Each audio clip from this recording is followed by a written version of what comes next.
Okay, so hi everyone. In this video, we're going to be learning how to do the law of cosines. And, so the law of cosines says, so the law of cosines is basically almost like the Pythagorean theorem, where you have c squared equals a squared plus b squared, except this time what you do is you say subtract minus 2ab times the cosine of c. And I don't think you have to know your other your other formulas,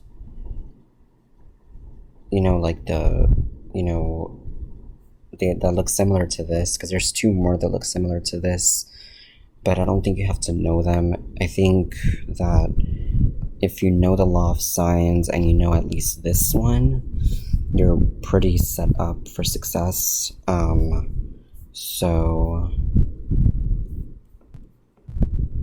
Okay, so let's get started. So we have our side C, and then we have our angle C, and our angle A, and our side A, and our angle B, and our side B. So for our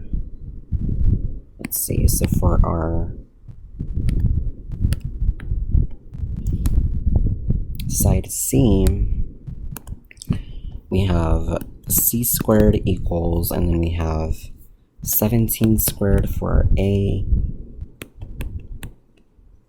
or 17 for our A, so we have a squared plus b squared, which is 22, and then we have minus 2 times your 17 times your 22 times the cosine of 42 degrees. So this one's pretty straightforward. We're in reality, we're going to solve the triangle. In terms of the law of cosines, it's pretty straightforward. You just have to, add all of this in, and you have to make sure that you put the square root, because you want to solve for c, not c squared. So what you do is you put it in your calculator.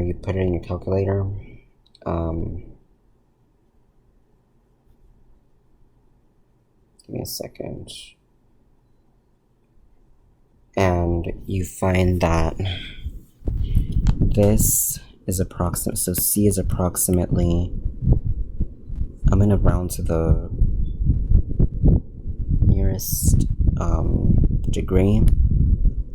So give me a second. So we would have c is equal to 15 units. So, and then you have to also make sure that you draw your table. So we have sides and angles, and then we have our side A, which is A equals 17, B equals 22, and apparently our C, we got 15, and then now we have our angles. We have angle A, we don't know it, angle B, we don't know it, and angle C.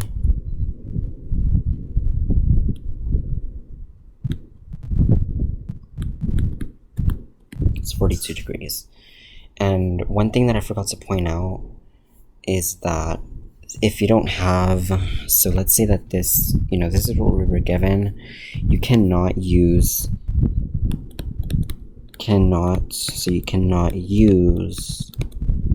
law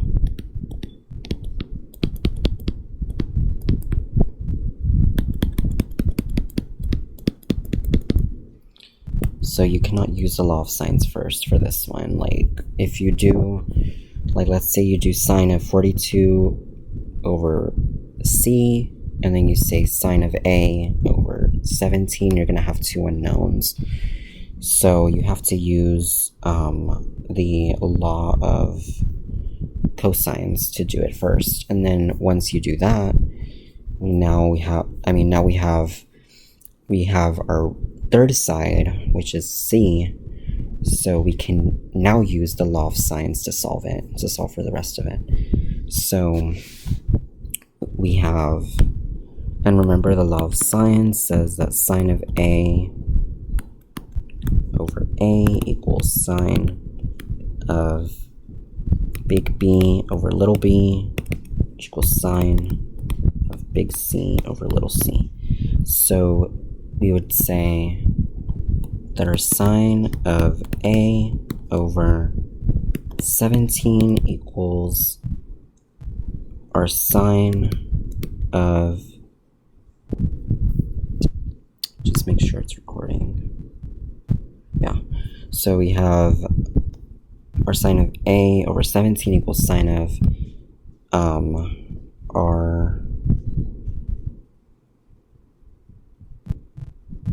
we can say sine of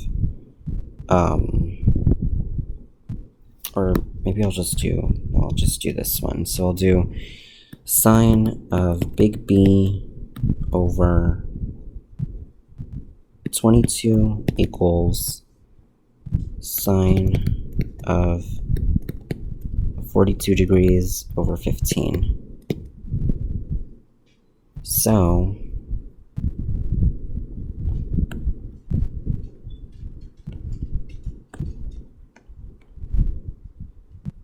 let's say 15 sine of B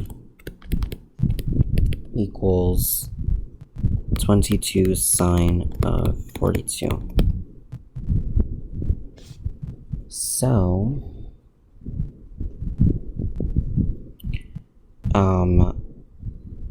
once you do that, then you can go ahead and divide this by 15 to get sine of B by itself. Then you have sine of B equals 22 sine of 42 over 15. And then you do the sine inverse. And if you do the sine inverse,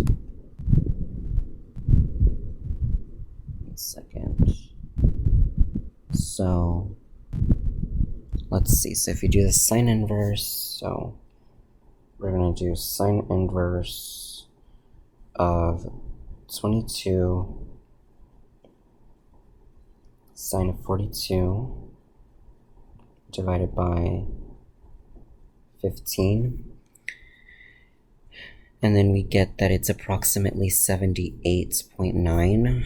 So our angle B, so if you want to round to the nearest degree, we would say that it's about, so this is, so we say sine of, we say B, it's approximately 78.9, and that's approximately 79 degrees. So now we have that our angle B is 79 degrees. So and of course we say that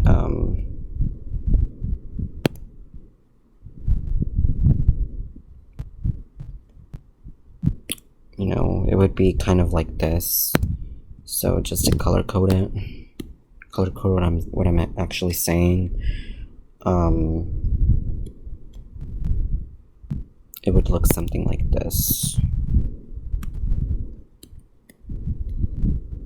Times the cosine of angle C. So that's, so yeah, it would kind of look like that. And so so now you have your sides, and then you have your angles, and then you go ahead and now you can still use the law of sines to find your last angle, But if you know from your geometry class that your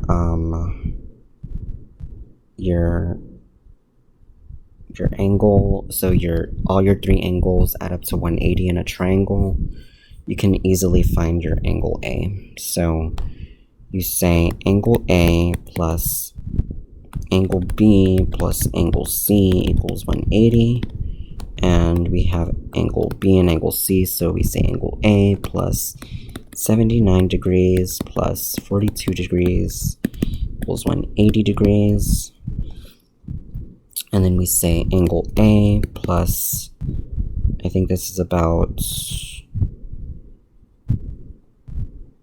121 degrees, if I'm not mistaken. Yeah, so it's 121 degrees is equal to 180 plus 121 degrees equals 180. And then you would subtract 121 on each side, and you get 59 for angle A. So for this one, this would be 59 degrees. Okay, and then that's how you that's how you solve a triangle for the law of using the law of cosines and the law of sines, apparently. And I don't know if you can use the law of cosines to solve it fully, like only the law of cosines. I use the law of sines because I think that's easier for me. But you can always just use, you can use the law of cosines, and then once you have, once you have a certain number of sides and then a certain number of angles, like if you have two sides and one angle, you can easily use the law of sines to solve it. So I hope this helps, and in the next video we're probably going to do polar coordinates, and then from there I think I'll probably do the last of trigonometry, which is, I think, trig equations. I'm only going to do from 0 to 2 pi, since for all real numbers that's something that I personally find a little bit more complicated, but I'll do from 0 to 2 pi, and then I think that'll be the end of trigonometry. But yeah, I hope you guys enjoyed this video, and